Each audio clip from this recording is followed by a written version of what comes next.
Yang kelima ada Lucy Marfuah dan keenam ada Lucy Rahma Wijayanti. Untuk capaian pembelajaran ada dua, yaitu tujuan pembelajaran. Yang pertama, mampu membuat rencana tertulis proyek aktivitas kebinekaan di sekolah. Yang kedua, yaitu mampu mengimplementasikan proyek aktivitas kebinekaan sesuai jadwal yang ditetapkan. Untuk yang pertama, mulai dari diri. Untuk pertanyaan pemantiknya, yang pertama, apakah teman-teman di sekolah memiliki agama yang berbeda? Pastinya ada, nggih. Mungkin di lingkungan juga ada. Tetapi untuk mayoritas agama di sekolah kami yaitu Islam.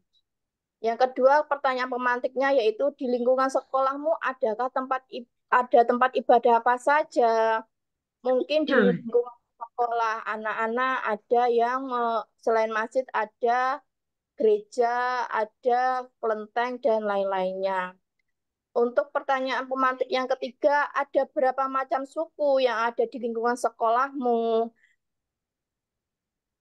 Karena banyak pendatang, pasti ada dari beberapa teman itu yang dari Jakarta, ada yang dari pindahan dari Bogor, dan lain sebagainya.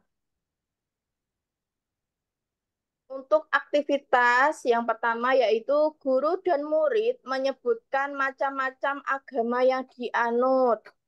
Agama yang dianut di Indonesia ada berapa agama? Ada agama apa saja? Terus yang kedua yaitu menyebutkan tempat ibadah yang ada di lingkungan sekolah yang terdekat dengan anak. Ada agama Islam dan Kristen contohnya.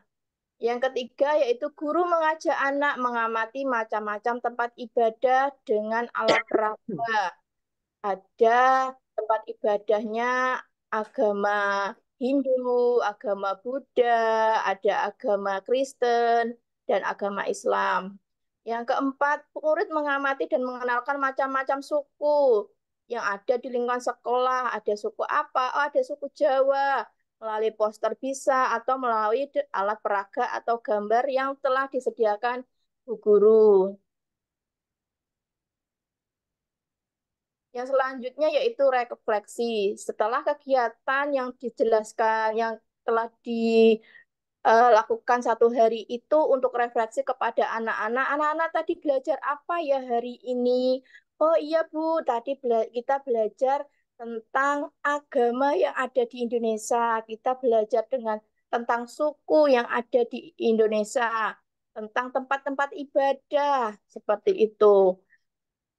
Apakah kamu senang dengan kegiatan hari ini? Seperti itu. Iya, pastinya Bunda. Sekarang aku tahu, oh ternyata di Indonesia itu agamanya bukan hanya Islam, tetapi ada agama lainnya.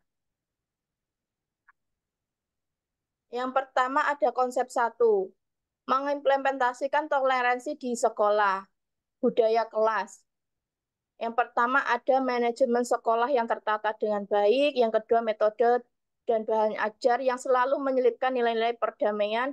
Yang ketiga suasana lingkungan belajar yang menyenangkan dan membahagiakan peserta didik. Yang kedua yaitu budaya sekolah. Kebijakan sekolah untuk membentuk sekolah damai.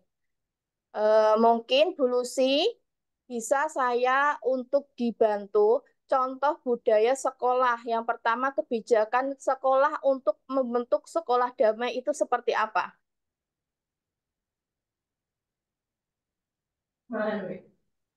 Ya, Bun, terima kasih. Untuk budaya di sekolah, Ya, budaya kebijakan sekolah untuk membentuk manajemen sekolah sekolah yang damai. tertata dengan baik itu bisa masuk kelas tepat waktu, mengembalikan mainan setelah digunakan, tidak makan pada waktu jam pembelajaran. Itu contohnya di dalam budaya kelas. Ya, untuk metode dan bahan ajar yang selalu menyelipkan nilai-nilai perdamaian. Untuk di sekolah Bu Lucy itu seperti apa, Bu? Berbuat baik kepada sesama teman, Contohnya? tidak membedakan agama antara yang satu dengan yang lain. Oh, oke. Yang ketiga, suasana lingkungan belajar yang menyenangkan. Dari arti menyenangkan, Bu Epi. Coba, Bu Epi kalau di sekolah, budaya yang menyenangkan, lingkungan yang belajar yang menyenangkan itu contohnya seperti apa, Bunda? Oh, lingkungan yang menyenangkan membiasakan anak untuk bergotong royong, kerja bakti di lingkungan halaman sekolah. Proses pembelajarannya yang baik, menyenangkan buat anak, tidak Yang membedakan menarik pastinya ya. iya, tidak membedakan anak laki-laki dan perempuan. Iya, ya, betul sekali. Untuk budaya di sekolah, yaitu ada kebijakan sekolah untuk membentuk sekolah damai. Untuk membentuk sekolah damai itu seperti apa, Bunda, Bu Epi? Em, kita memberi mainan di lingkungan sekolah itu biar anak lebih senang. Jadi mainannya yang menarik untuk anak. Eh, Pembelajaran yang media pembelajaran yang banyak. ya, yang diminati anak pastinya ya. Ya, Yang kedua yaitu lingkungan sekolah yang ramah anak sehingga terbentuk lingkungan yang damai. Bunda Binti, tolong Bunda, di sekolahnya Bunda itu kalau lingkungan yang ramah dan sehingga terbentuk lingkungan yang damai itu yang seperti apa, Bunda? Iya, terima kasih Bunda. Kalau di lingkungan saya, di sekolahan itu membiasakan anak untuk bisa bergotong royong. Contohnya bisa dengan kerja bakti di lingkungan sekolah. Kemudian yang kedua, proses pembelajaran yang baik dan tidak membedakan antara anak laki-laki dengan perempuan. Berikutnya, proses pembelajaran yang menarik sehingga anak merasa nyaman. Yang keempat, proses pembelajaran yang didukung dengan media ajar. Oke. Begitu Bunda di lingkungan Ya, sekolah saya. untuk kegiatan anak yaitu yang pertama ada manajemen kegiatan yang kental dengan perdamaian. Ini Bu Binti kalau yang kegiatan anak ini contohnya apa, Bunda? Contohnya yang biasa kami lakukan di lembaga saya itu anak melaksanakan kegiatan baksos. Oh, Eh, bakti ya, sosial. Oke. bakti Untuk sosial. aktivitasnya, Bunda. Untuk aktivitasnya nanti kita membiasakan kepada anak untuk berinfak seikhlasnya. Setiap hari Jumat atau Biasanya seperti 1 minggu sekali bisa diadakan setiap hari Jumat. Oke. Iya. Berarti materi atau konten untuk menumbuhkan nilai-nilai perdamaian itu bahwa setiap eh, semuanya itu sama, nggih. Tidak memandang agama, tidak memandang ras atau suku. Seperti itu, nggih, Bunda Binti. Iya, Bunda. Mengajak anak membagikan sembako kepada orang yang membutuhkan itu juga termasuk tanpa membedakan suku dan agama. Nggih. Untuk konsep yang kedua yaitu memperkuat budaya sekolah dengan aktivitas kebinekaan. Di sini ada dua ragam kegiatan bineka yang dilakukan di sekolah. Yang pertama, setiap hari Jumat kita setelah kegiatan olahraga di lembaga saya melaksanakan permainan tradisional seperti ada dakon, ada kasti, ada engklek, agar anak-anak meskipun kita sudah di era modern, tetapi permainan tradisional tetap harus dilestarikan. Yang kedua yaitu ada kegiatan ekstra tari untuk mengenalkan budaya tari dari berbagai daerah. Jadi anak-anak tidak hanya bisa menari dengan yang sekarang, tetapi tari-tari tradisional, tari-tari daerah juga harus tetap dikenalkan. Seperti ada tari ganongan dari Ngawi, ada pentul melikan asli Ngawi, ada reok dari Ponorogo, ada tari jaranan dari Jawa Tengah. Yang selanjutnya yaitu mengaplikasikan, mengadakan festival keragaman agama, menyelenggarakan kegiatan yang bertujuan untuk memperkenalkan keragaman agama kepada anak. Seperti aktivitasnya ada lomba mewarnai gambar keagamaan. Tidak hanya agama Islam saja, tetapi bisa dengan waktu Natal atau keagamaan lainnya. Memakai baju keagamaan sesuai yang dianut.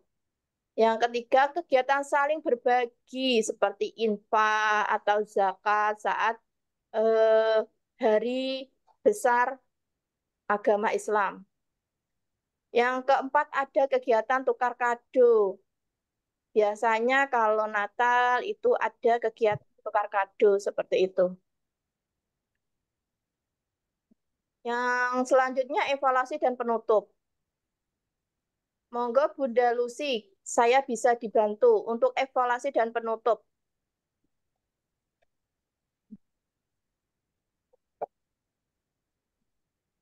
Evaluasi dan penutup.